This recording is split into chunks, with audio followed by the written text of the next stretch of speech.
রমজান মাসে এমন একটি সময় রয়েছে, ওই সময়টাতে একটি জিকির করিলে আল্লাহ পাক রব্বুল আলামিনের আরশ আজিম পর্যন্ত কাঁপতে থাকেন এবং তার জন্য দোয়া করতে থাকেন। তার মনের আশা বাসনা কবুল হওয়ার জন্য দোয়া করতেই থাকেন। সুবহানাল্লাহ। তাহলে পবিত্র মাহে রমজান মাসে অবশ্যই এই ফজিলাতপূর্ণ গুরুত্বপূর্ণ জিকির এর আমলটা অবশ্যই করবেন। আমি শিখিয়ে দিব, জানিয়ে দেব। কেননা এই জিকির সম্পর্কে নবীজি সাল্লাল্লাহু আলাইহি ওয়াসাল্লাম বলেন, 7 আসমান 7 জমিনকে যদি এক পাল্লায় দেওয়া হয়, অপর পাল্লায় যদি জিকিরটাকে রাখা হয়, তারপরে জিকিরের পাল্লাটা ভারী হয়ে যাবে। সুবহানাল্লাহ। এমনকি হযরত মূসা আলাইহিস সালাতু ওয়াসসালামকে আল্লাহ তাআলা এই জিকিরটা তাকে শিখিয়ে দিয়েছিলেন। সুবহানাল্লাহ। জিকিরের ভিতরে সব থেকে শ্রেষ্ঠ জিকির এবং দামি জিকির হলো এই জিকিরটা। সেই জিকিরটা আমি আপনাদেরকে জানিয়ে দিব, শিখিয়ে দেব। হাদিসের ভিতরে বলা হয়, যে ব্যক্তি এই জিকির বেশি বেশি করে পাঠ করে, বেশি বেশি করে পাঠ করার পরে আল্লাহ তাআলা ওই বান্দার হাত আল্লাহ তাআলার হাত হয়ে যায়, ওই বান্দার মুখ আল্লাহ তাআলার মুখ হয়ে যায়। সে মুখ দিয়ে যা বলে আল্লাহ তাআলাই তাকে বলান, এবং ওই বান্দার চোখ আল্লাহর চোখ হয়ে যায়, ওই বান্দার পা আল্লাহ তাআলার পা হয়ে যায়, ওই বান্দার হাত আল্লাহ তাআলার হাত হয়ে যায়। সুবহানাল্লাহ। তাহলে অবশ্যই পবিত্র মাহে রমাদান মাসে এই জিকিরটা বেশি বেশি করে পাঠ করার চেষ্টা করবেন। আমাদের ভিতরে অনেকেই রয়েছেন লক্ষ লক্ষ কোটি কোটি টাকা ঋণগ্রস্ত হয়ে আছেন। এই জিকিরটা এই সময়টাতে আপনি পাঠ করেই দেখুন না কেন, ইনশাআল্লাহ আল্লাহ তাআলা আপনার ঋণকে পরিশোধ করে দেওয়ার ব্যবস্থা করে দিবেন। আমাদের ভিতরে অনেকেই রয়েছেন, আমি আগের ভিডিওতেও বলেছি, সেই ভিডিওগুলো অনেক মানুষ দেখেছে আলহামদুলিল্লাহ, যে অনেকের সন্তান হয় না। একটি সন্তানের জন্য এই দেশ ছেড়ে ইন্ডিয়াতে যায়, বাংলাদেশে যায়, আবার কেউ আমেরিকাতে যায়, হ্যাঁ, বিভিন্ন দেশে যেয়ে থাকে, তারপরও তাদের সন্তান হয় না। আপনি যদি আল্লাহ তাআলার কাছে এই জিকিরটা পাঠ করে সন্তান চান, আল্লাহ তাআলা আপনাকে সন্তান দান করবেন। এমনকি অনেক ভাই ও বোনেরা রয়েছেন যাদের কর্মস্থলের ব্যবস্থা হয় না, যারা কাজ পান না অথবা চাকরি হচ্ছে না।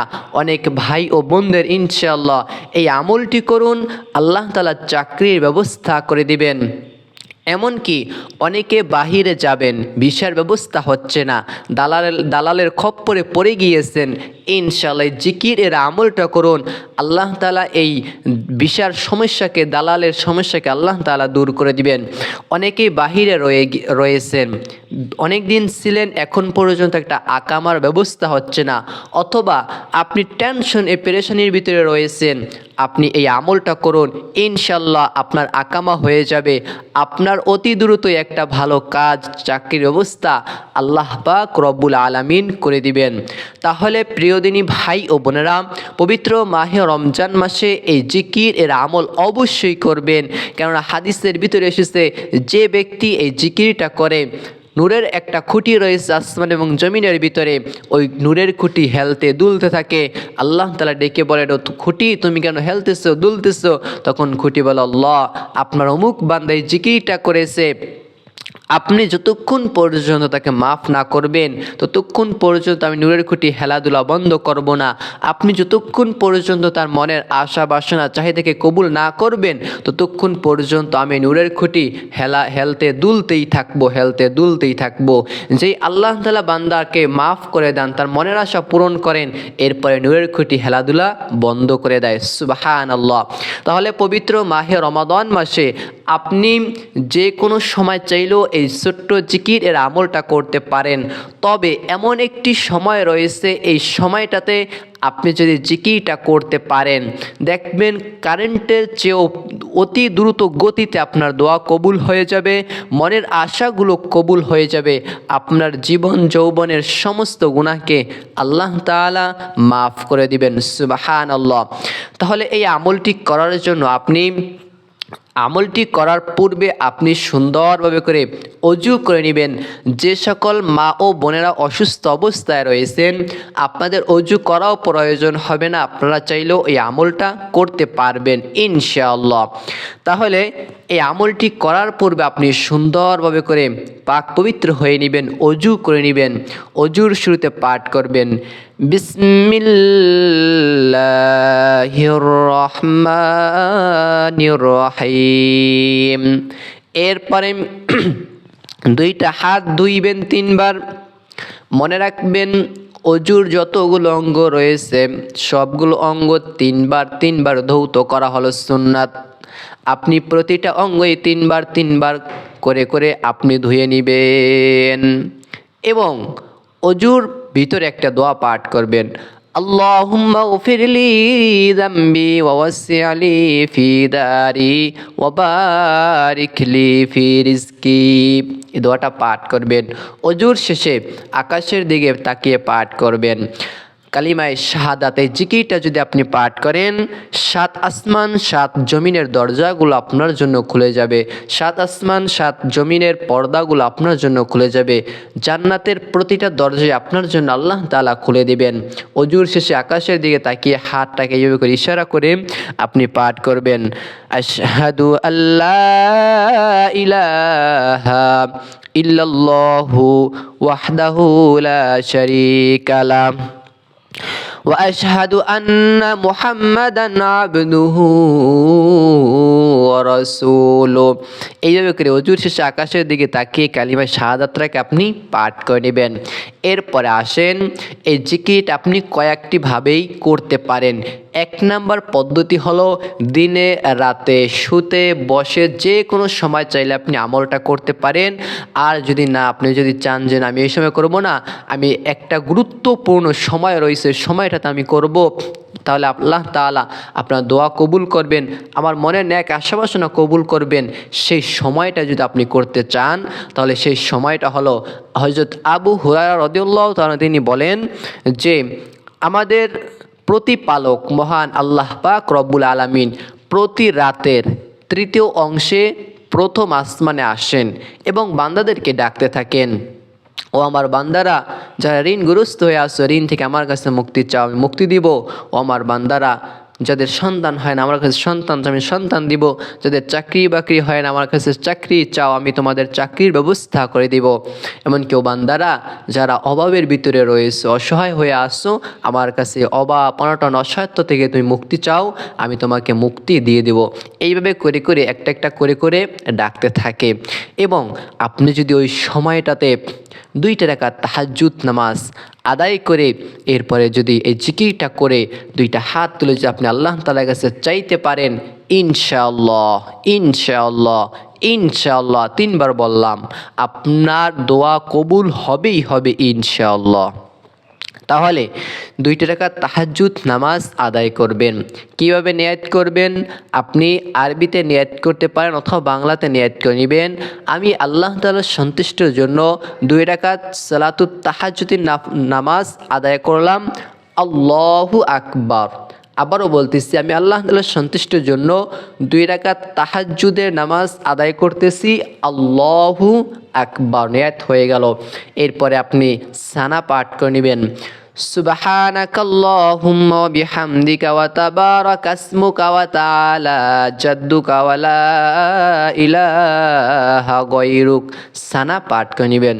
এরপর আপনি পাঠ করবেন, আউযু বিল্লাহি মিনাশ শাইতানির রাজিম, বিসমিল্লাহির রহমানির রহিম, আলহামদুলিল্লাহি রাব্বিল আলামিনির রহমানির রহিম, মালিকি ইয়াউমিদ্দিন, ইয়াকা না'বুদু ওয়া ইয়াকা নাস্তাঈন, ইহদিনাস সিরাতাল মুস্তাকিম, সিরাতাল লাযীনা আন'আমতা আলাইহিম গায়রিল মাগদুবি আলাইহিম ওয়ালাদ-দাল্লিন। আমিন। এরপর একটা সূরা পাঠ করে নেবেন, যেমন বিসমিল্লাহির রহমানির রহিম লিইলাফি কুরাইশিন ইলাফিহিম রিহলাতাশ শিতাই ওয়াস সাইফ ফালইয়াবুদু রাব্ব হাযাল বাইতিল্লাযী আত'আমাহুম মিন জু'ইন ওয়া আমানাহুম মিন খাউফ। এরপরে আপনি রুকুতে চলে যাবেন, আল্লাহু আকবার পাঠ করবেন, সুবহানা রাব্বিয়াল আযীম, সুবহানা রাব্বিয়াল আযীম, সুবহানা রাব্বিয়াল আযীম। তিনবার পাঠ করার পরে সামিআ আল্লাহু লিমান হামিদা বলে সোজা দাঁড়িয়ে যাবেন, পাঠ করবেন রব্বানা লাকাল হামদ হামদান কাসীরান তাইয়্যিবান মুবারাকান ফি। এরপরে আল্লাহু আকবার বলে আপনি সিজদাতে গেলেন, পাঠ করবেন সুবহানা রাব্বিয়াল আ'লা, সুবহানা রাব্বিয়াল আ'লা, সুবহানা রাব্বিয়াল আ'লা। তিনবার পাঠ করার পরে এরপর আপনি আল্লাহু আকবার বলে বসলেন, পাঠ করবেন আল্লাহুম্মা গফিরলি ওয়ারহামনি অথবা রব্বি গফিরলি ওয়ারহামনি। পাঠ করার পরে আল্লাহু আকবার বলে আবার সিজদা যাবেন, পাঠ করবেন সুবহানা রাব্বিয়াল আ'লা, সুবহানা রাব্বিয়াল আ'লা, সুবহানা রাব্বিয়াল আ'লা। তিনবার পাঠ করার পরে আল্লাহু আকবার বলে দ্বিতীয় রাকাতের জন্য দাঁড়িয়ে যাবেন। এবার পাঠ করবেন বিসমিল্লাহির রহমানির রহিম আলহামদুলিল্লাহি রাব্বিল আলামিনির রহমানির রহিম মালিকি ইয়াউমিদ্দিন ইয়াকা না'বুদু ওয়া ইয়াকা নাস্তাঈন ইহদিনাস সিরাতাল মুস্তাকিম সিরাতাল লাযীনা আন'আমতা আলাইহিম গায়রিল মাগদুবি আলাইহিম ওয়ালাদ-দাল্লিন। আমিন। দ্বিতীয় রাকাতে আমি সূরা ইখলাস পাঠ করে নিব, আপনি যে কোনো একটা সূরা চাইলে পাঠ করতে পারেন, যেমন বিসমিল্লাহির রহমানির রহিম কুল হুয়াল্লাহু আহাদ আল্লাহুস সামাদ লাম ইয়ালিদ ওয়া লাম ইউলাদ ওয়া লাম ইয়াকুল লাহু কুফুয়ান আহাদ। এরপর আপনি আল্লাহু আকবার বলে রুকুতে যাবেন, পাঠ করবেন সুবহানা রাব্বিয়াল আযীম, সুবহানা রাব্বিয়াল আযীম, সুবহানা রাব্বিয়াল আযীম। এরপরে সামিআ আল্লাহু লিমান হামিদা বলে সোজা দাঁড়িয়ে যাবেন, পাঠ করবেন রব্বানা লাকাল হামদ। এরপরে আল্লাহু আকবার সিজদায় যাবেন, পাঠ করবেন সুবহানা রাব্বিয়াল আ'লা, সুবহানা রাব্বিয়াল আ'লা, সুবহানা রাব্বিয়াল আ'লা। তিনবার পরে আল্লাহু আকবার বলে দুই সিজদার মাঝখানে বসবেন, পাঠ করবেন আল্লাহুম্মা গফিরলি ওয়ারহামনি। এরপরে আল্লাহু আকবার বলে আবার দ্বিতীয় রাকাতে দ্বিতীয় সিজদা যাবেন, পাঠ করবেন সুবহানা রাব্বিয়াল আ'লা, সুবহানা রাব্বিয়াল আ'লা, সুবহানা রাব্বিয়াল আ'লা। তিনবার পাঠ করার পরে এরপরে আল্লাহু আকবার বলে বৈঠকে বসবেন। মনে রাখতে হবে রুকু এবং সিজদা তাসবিহগুলোকে আপনি 3 বার 5 বার 7 বার পর্যন্ত চাইলে পাঠ করতে পারেন। আমি শেখানোর জন্য হয়তো কম নয়তো বেশি পাঠ করতেছি। হ্যাঁ, আপনারা চেষ্টা করবেন বেজোড় সংখ্যায় নামাজে 3 বার 5 বার 7 বার পর্যন্ত পাঠ করতে পারেন। এখন ধরেন আমি বৈঠকে বসে গিয়েছি, পাঠ করব التحيات لله والصلوات والطيبات والسلام عليك أيها النبي ورحمة الله وبركاته السلام علينا وعلى عباد الله الصالحين أشهد أن لا إله إلا الله وأشهد أن محمدا عبده ورسوله। এরপরে দুরূদ ইব্রাহিম পাঠ করে নিব اللهم صل على محمد وعلى آل محمد كما صليت على إبراهيم وعلى آل إبراهيم إنك حميد مجيد اللهم بارك على محمد وعلى آل محمد كما باركت على إبراهيم وعلى آل إبراهيم إنك حميد مجيد اللهم إني ظلمت نفسي ظلما كثيرا ولا يغفر الذنوب إلا أنت فاغفر لي مغفرة من عندك وارحمني إنك أنت الغفور الرحيم। এরপরে আসসালামু আলাইকুম ওয়া রাহমাতুল্লাহ, আসসালামু আলাইকুম ওয়া রাহমাতুল্লাহ বলি আপনি নামাজ শেষ করে নেবেন। এরপরে আপনি সর্বপ্রথমে 3টি বার ইস্তিগফার পাঠ করবেন আস্তাগফিরুল্লাহ আস্তাগফিরুল্লাহ, আস্তাগফিরুল্লাহ। যে ব্যক্তি ইস্তিগফার পাঠ করবে আল্লাহ তাআলা তার অভাব অনটন দূর করবেন, তার ঋণ থাকলে ঋণ পরিশোধ করে দেওয়ার ব্যবস্থা করে দিবেন। আল্লাহ তাআলা তার বিপদ আপদকে দূর করে দিবেন, বালা মুসিবতগুলোকে দূর করে দিবেন। তার সংসার পরিবারের ভিতরে আল্লাহ তাআলা সুখ শান্তি দান করবেন, রিজিক দান করবেন, বরকত দান করে দিবেন। তাই যখনই সময় পাবেন বেশি বেশি করে পাঠ করবেন আস্তাগফিরুল্লাহ, আস্তাগফিরুল্লাহ, আস্তাগফিরুল্লাহ। এরপরে 3টি বার দুরূদ শরীফ পাঠ করবেন, সাল্লাল্লাহু আলাইহি ওয়াসাল্লাম, সাল্লাল্লাহু আলাইহি ওয়াসাল্লাম। যে ব্যক্তি নবীর প্রতি 1টি বার দুরূদ শরীফ পাঠ করবে আল্লাহ পাক রব্বুল আলামিন পবিত্র মাহে রমজান মাসে তার 70টি গুনাহ মাফ করে দিবেন, তার উপরে 70টি বরকত রহমত নাজিল করে দিবেন, তাকে আল্লাহ তাআলা 70টি রিজিক দান করে দিবেন। আল্লাহ তাআলা তার আমলনামায় 10টি নেকি লিখে দেবেন, 10টি গুনাহ কেটে দিবেন।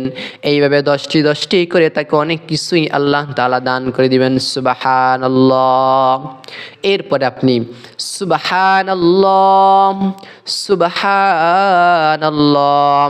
সুবহানাল্লাহ জিকিরটা করবেন 100 বার। যে ব্যক্তি বলে সুবহানাল্লাহ তিনি আল্লাহ তাআলা পবিত্রতা ঘোষণা দেন, আল্লাহ তুমি পবিত্র।